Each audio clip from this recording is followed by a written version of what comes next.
ജോണിക്കുട്ടി, ഇതെന്തൊരു കോലം? ഇതാണ് ആ പാപത്തിന്റെ കനി അല്ലേ? അല്ല, ഇതാണ് പുണ്യത്തിന്റെ കാണിക്ക. ആ കാറിൽ കയറിയിരുന്നൂടെ? തങ്കമ്മനകത്തേക്ക് വരും.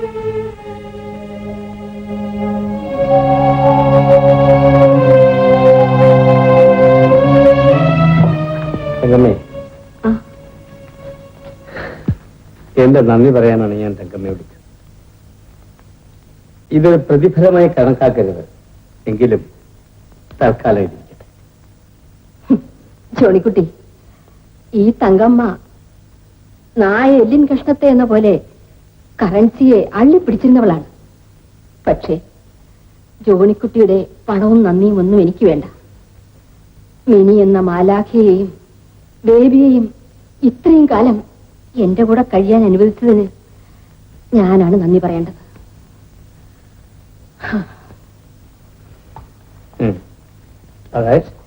ജോണിക്കുട്ടി, ഒരു കാര്യം കൂടി. ബേബിയേക്കാൾ നല്ല ഒരു പെൺകുട്ടിയെ എത്ര വർഷം തപസ്സിരുന്നാലും ജോണിക്കുട്ടിക്ക് ഭാര്യയെ കിട്ടുകയില്ല. അവളെ വേദനിപ്പിക്കരുത്. ഇതെന്റെ ഒരു അപേക്ഷയാണ്.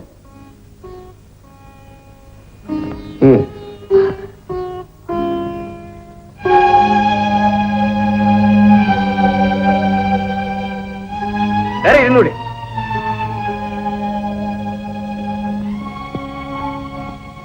ചേച്ചി മണ്ടി കരയരുത്. ചേച്ചി പറഞ്ഞത് മറക്കരുത്.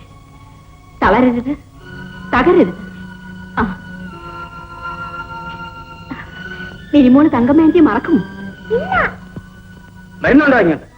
വരൂ.